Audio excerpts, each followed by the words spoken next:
Hi everybody, my name is Alana James, and today I'd like to invite you to consider hosting a participatory team of a few people who would be interested in talking about what it would take to redesign education. And here's the reason for it. Historically, education as we know it started in the 1800s with the Industrial Revolution, putting people in seats and helping them be less wild so they'd be more appropriate for a factory setting. It's the opinion of myself and a number of colleagues in this network that has gone too far. Our project asks, how do we redesign this basic model for the world our children will inherit, a world that's changing all the time? There's some certain themes that come up over and over again in educational research. Student motivation is down. Interest in technology, on the other hand, far outreaches interest in learning the materials for the classes. Access to schools is haphazard around the world, to schools or to particular programs in schools. Some places have a lot of options, some places don't have very many. How can that be equalized? Also, learners across the world are very diverse. Diverse from their backgrounds, their cultures, their interests, and how can we accommodate that diversity rather than try to stifle it? And of course, curriculum varies everywhere in the world. What's considered important in curriculum varies. That may or may not be a bad thing. It's for local groups to decide. So if we're exploring new considerations, the questions of what do we do with mobile technology, especially in places like India and Africa, where there will be more mobile technology than there will be desktop or other kinds of technology. What do we do with a globalization of the world?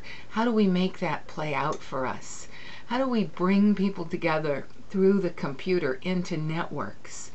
And most importantly, how do we create the wild creativity that will help us face the challenges that our world is facing today? We believe that bottom-up participatory design is a necessary component of redesigning the overall educational scheme. We reason that cultures, access to technology, wealth, and the values of life differ so much across the different areas of the world that to design an educational system for that part of the world, only the people who live there will know the specifics.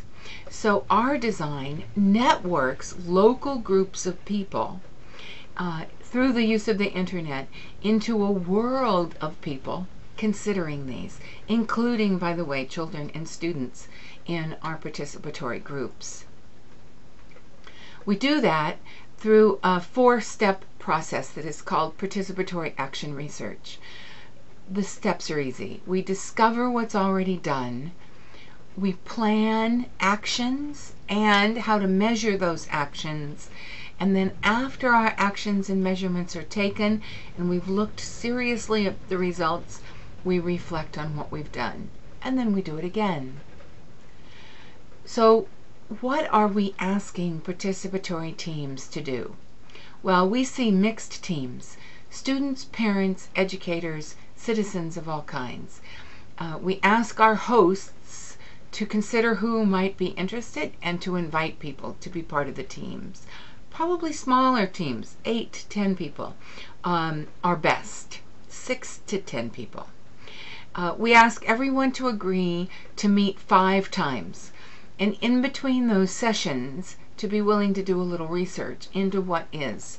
The research might be interviews, the research might be going to the library or looking on the internet. Excuse me.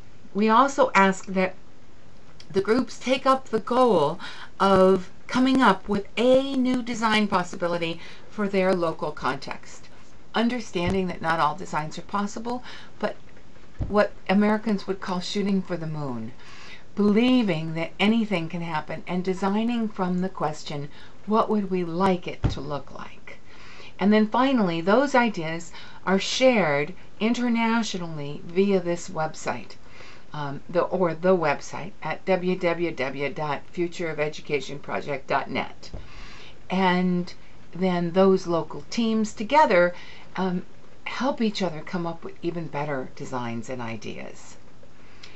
Margaret Mead, I love this quote, reminds us that never doubt that a small group of thoughtful, committed citizens can change the world. Indeed, it's the only thing that ever has. That's the basis for this project. Please consider joining us, and when you do, you can reach us at these locations. The futureofeducationproject.net is our website home. I am Alana at that futureofeducationproject.net. I'd be delighted to hear from you, and this is our telephone number. Thanks so much.